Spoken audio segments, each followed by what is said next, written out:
Hello everyone, my name is Naomi Starr and I am one of the Education Fellows here at the Virginia Living Museum. I am in front of the red wolf exhibit today to talk to you about this critically endangered species. Red wolves are in fact the most endangered wolf species in the world.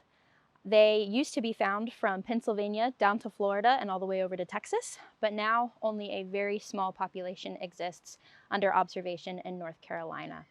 Unfortunately, predator control efforts and habitat loss were the main causes of their population declines. Red wolves are carnivores and they like to eat deer, raccoons, other small mammals, but they can vary their diet based on prey availability. And they like to travel in family packs, and they are most active at nighttime. Our two red wolves we have here at the Virginia Living Museum, Katniss and Hyde, are part of the Association of Zoos and Aquariums Species Survival Plan. This plan works towards the goal of maintaining and recovering red wolf populations.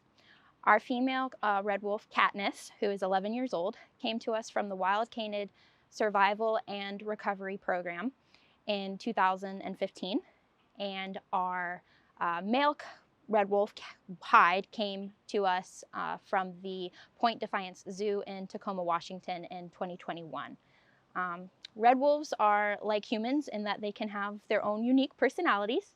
According to our keepers, this is no exception for Katniss and Hyde.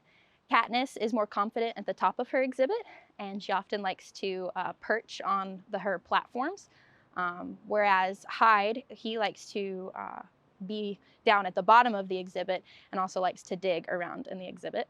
But both of them enjoy enrichment, such as scent rolling, where the keepers will put out scents for them, like smelly fish, and they'll go around and roll in it. So that's something that they both enjoy, as well as chasing after prey items.